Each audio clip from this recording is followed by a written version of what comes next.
What if I told you that your brain, the same brain you rely on every single day, might actually be your biggest obstacle to living a peaceful life? Here's the truth nobody wants to say out loud. Most people don't have a life problem, they have a thinking problem. And the scary part is they don't even know it's happening. If you've ever laid awake at 2 a.m. replaying a conversation from 3 days ago, or spent hours going back and forth on a decision that should have taken 5 minutes, this video was made for you. Here's the counterintuitive part. Overthinking doesn't mean you're weak. It means your brain is trying to protect you, but it got stuck. The good news, you don't need years of therapy to learn how to stop overthinking everything. You just need the right tools. That's exactly what we're covering today, step by step, from understanding what overthinking really is to practical strategies you can start using today. So don't go anywhere. This might just be the most important thing you watch this week. So let's start at the very beginning, because most people think overthinking just means thinking too much, and that's way too simple. There's a huge difference between healthy reflection and getting completely hijacked by your own mind. Healthy reflection moves you forward. Overthinking is like spinning your wheels in mud. A lot of effort, zero progress. Your brain isn't broken when this happens. It's actually trying to protect you. But somewhere along the way, it got stuck in a loop, replaying the same thoughts like a song you didn't choose to listen to. If you've ever spent hours trying to figure out how to stop overthinking the same situation, you already know exactly what I mean. What makes overthinking sneaky is that it disguises itself as productivity. You tell yourself, I'm just being careful, but deep down, you're exhausted. And the more you try to think your way out, the deeper you go. Understanding that is the first step. But the real question is, why does your mind fall into this trap in the first place? Nobody chooses to overthink. It happens because something deeper is driving it, and more often than not, that something is fear. Fear of making the wrong choice, fear of what people will think, fear of losing control. Fear doesn't always show up as panic. Sometimes it just quietly shows up as endless thinking. Then there's perfectionism, a silent killer. If you've ever rewritten a text message 4 times before sending it, or stayed up replaying a conversation, wondering if you said something wrong, that's perfectionism wearing overthinking's clothes. Learning to stop overthinking everything starts with a simple yet powerful step, becoming aware of the pattern, because that's all it is. Something your mind learned, probably to keep you safe at some point. And here's what most people miss. The need to control outcomes is one of the biggest fuel sources. When you can't tolerate uncertainty, your mind compensates by imagining every possible scenario, like trying to read every page of a book before you open the cover. The more you chase control, the more anxious and stuck you feel, which leads us to something that makes all of this so much harder to escape. And here's the part most people don't see coming. Overthinking doesn't just mess with your head in big dramatic moments. It quietly steals from you in small daily doses. It drains your energy before the day even starts. Simple decisions, what to eat, what to say, what to do next, suddenly feel like they need a committee meeting inside your head. And that mental exhaustion adds up fast. It also inflates reality.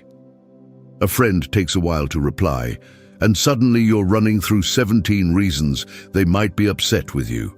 That's what learning how to stop negative thoughts is really about. Catching the moment your mind turns something small into something overwhelming. And while you're stuck in your head, real life is just passing by. Then there's sleep. If you've ever laid in bed with a completely quiet room, but a deafeningly loud mind, you know exactly what I'm talking about. Overthinking loves nighttime.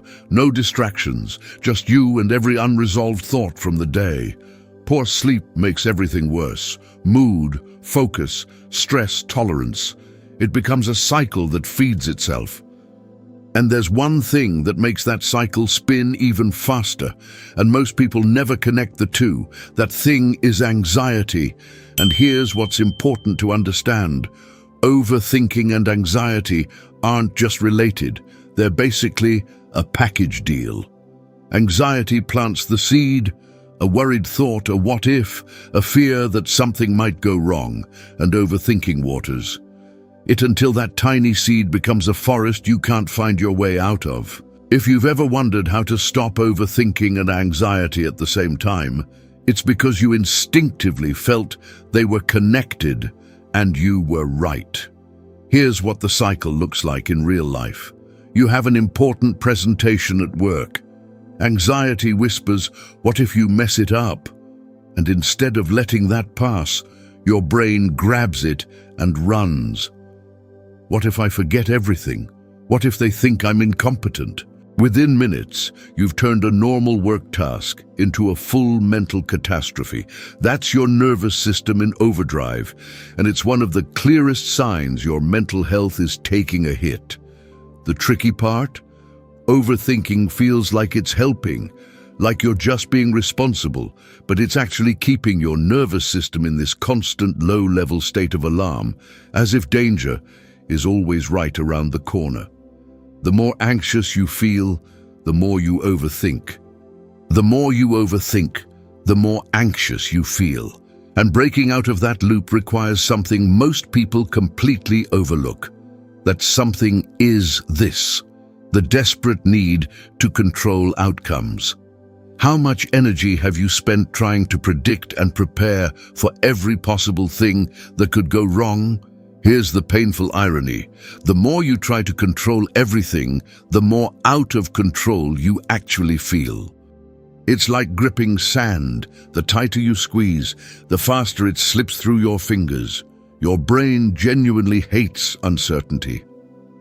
Back when we lived in caves, not knowing what was around the corner could get you killed. But you're not in a cave anymore. Yet your brain still treats an unanswered email like a predator in the dark. So it does what it was built to do. It runs scenarios, imagines outcomes, rehearses conversations that haven't happened and probably never will. None of that actually helps you stop overthinking everything. It just keeps you trapped in a loop of made-up problems. The hardest truth I've had to accept and really sit with is that certainty is mostly an illusion. You can plan beautifully and still have life flip the script on you. Real peace doesn't come from predicting the future. It comes from how you respond to the present. And that starts with one skill. Most people never take the time to build. That skill is awareness. Because before you can stop overthinking, you have to learn to catch yourself doing it. And that's genuinely harder than it sounds. When you're deep in a thought spiral, it doesn't feel like overthinking. It feels like problem solving. It feels necessary. But there are real specific signs, and once you know what to look for, you'll start spotting them everywhere. The most common ones: replaying a conversation word by word, jumping straight to worst-case scenarios, second-guessing a decision you already made and can't even change anymore, or that feeling where your thoughts are moving faster than you can keep up with, like 100 browser tabs all open at once. That's the spiral, and learning to recognize it early is one of the most underrated mental health skills you can develop, because awareness is always the first move. Something that personally helped me was keeping a simple check-in question in the back of my mind throughout the day. Just, am I actually solving something right now, or am I just spinning? It sounds almost too easy. But the moment you name what's happening, you create this tiny bit of space between you and the thought. And that space, that little gap, is exactly where you get your power back. And now that you already know you're overthinking, you're ready for the next step. What do you actually do to stop it in the moment? This is where a lot of advice gets frustratingly vague. Just relax. Think positive. But what you actually need are tools that work in real time, when your brain is already going 100 miles an hour, and they exist. They're simple, and you can start using them today. The moment you feel a spiral coming on, try grounding yourself back in your body with the 5-4-3-2-1 technique. Name 5 things you can see, 4 you can touch, 3 you can hear, 2 you can smell, 1 you can taste. It pulls your mind out of the imaginary future and brings it back to the present, the only place where you can actually do anything. Pair that with slow, deliberate breathing. Inhale for 4 counts, hold for 4, exhale for 4, and you'll feel your nervous system start to calm down almost immediately. This isn't woo-woo stuff, it's science. Journaling is another one I can't recommend enough, and I don't mean writing pages and pages about your feelings. I just mean getting your thoughts out of your head and onto paper so they stop bouncing around in there. You can even set a timer for it if you want, like 10 minutes. That's what I usually do, and I can guarantee journaling helps a lot. But if writing's not your thing, even just physically changing your environment can break the loop. Stand up. Go outside, move to a different room. Your brain links spaces to mental states, and sometimes a shift in scenery is genuinely all it takes. But what about when the overthinking is about a specific decision you just can't seem to make? Picture this. You need to make a decision, and instead of just making it, you research it to death. You ask multiple people, you make a pros and cons list. Then you make another one. You sleep on it. You wake up somehow feeling even less sure than before. That's analysis paralysis. And the cruel joke is that the longer you wait, the heavier the decision feels. There is almost never a perfect choice. There's just a choice, and then what you do with it afterward. And here's the thing most people forget. Most decisions in life aren't permanent. The problem is, we treat almost everything like it's set in stone. So try this. Set a 10-minute timer, gather enough information to make a reasonable call, and then just decide. Done. Learning how to stop overthinking decisions is really just learning to trust that you can handle whatever comes next, even if it's not perfect. And the best way to build that trust is to start small. Make tiny daily decisions faster. What to order, which route to take, what to watch tonight, without agonizing over them. Every single time you do that, you're training your brain to understand that quick decisions don't equal disaster. You're slowly building a new relationship with uncertainty, and that over time is what genuinely creates a quieter mind. But here's what ties all of this together. Overthinking isn't just a thought problem, it's a lifestyle problem. The way your days are structured, what you're putting into your mind, how much sleep you're getting, whether you have any real boundaries. All of it is either turning the noise up or quietly turning it down. You genuinely can't expect a calm mind if you're running on poor sleep, scrolling through your phone until midnight and saying yes to everyone and everything except yourself. Start with what's going into your head every day. Non-stop notifications, endless news cycles, social media comparison. It's all quietly fueling your overthinking and anxiety without you even realizing it. Something small that makes a real difference. Protect the first 30 minutes of your morning. No phone, no news, no email. I know it sounds hard, but trust me, you'll be surprised by how much it can really change your day for the better. Use that time to stretch, write a few things down, or just sit quietly with a coffee. And then there are boundaries. Honestly, one of the most underrated things on this list. A huge amount of overthinking comes from being overcommitted. When you've got too many open loops, too many things you said yes to, your brain just starts spinning, trying to hold it all together.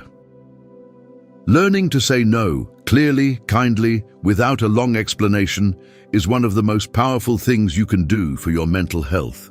Simple daily habits, practiced consistently, teach your brain that stillness is safe. But all of this, every habit, every routine, only truly lands when it's built on one deeper thing most people haven't quite made peace with yet. And that thing is trust. trust in yourself. Here's the deepest truth I want to leave you with. All the tools, all the habits we've talked about today, they matter, but underneath all of it, there's one shift that changes everything. Genuinely learning to trust yourself. Not blindly, but in a grounded, I've handled hard things before, and I'll handle whatever comes next kind of way. Think about every difficult moment you've already been through, every time you were sure you wouldn't make it through something. You did. That's not luck, that's you. The reason so many people struggle with overthinking and anxiety is that they wait until they feel completely ready before they allow themselves to trust life. They think peace is something you get to after you've solved everything, but that's not how it works. Peace isn't the absence of uncertainty, it's the decision to stop fighting it. And the moment you accept that this is how life works, you begin to let go of the things you can't control, move forward, and trust yourself a little more. As a result, you start trusting life too, because everything starts from within. And then you realize how much better you feel and how much more smoothly things have started to flow. Life has a funny way of responding when you get out of your own way. So here's what I want you to take from today. Stop trying to think your way into peace. Start practicing the very powerful act of trusting yourself to handle life as it actually shows up. Not the version your brain invented at 2 a.m. The quieter your mind gets, the more clearly you'll hear your own instincts. And those instincts have been trying to guide you this whole time. You've just been a little too busy overthinking to hear them. All right. You just went through a really honest, really deep breakdown of overthinking. But now comes the part that actually matters, not just watching but doing, because information without action is wasted potential. So I want to ask you something, and I actually want you to think about it. What is one thought you've been carrying around that you know isn't helping you? What's one decision you've been going back and forth on that you could just make today and move on? What would your life genuinely look like if you stopped trying to control everything and started trusting yourself a little more? Drop your answer in the comments. I'd love to know where you're at. Learning how to stop overthinking and anxiety isn't a one-time thing. It's a practice. It's a choice you make every single day to pick presence over panic, trust over control, action over endless analysis. You've got the tools now. The only thing left is deciding to actually use them. And if you want to keep that momentum going, I'd love for you to watch Detach from Control and Reclaim Your Peace. It connects perfectly with everything we talked about today, and you'll find it on the end screen. If this video helped you in any way, subscribe and turn on notifications. On this channel, we talk a lot about mental health, mindset, and how to build a life that actually feels good to live. And if you've got a friend who really needs to hear this right now, share it with them. Costs you nothing, but it might mean a lot to them. See you in the next one.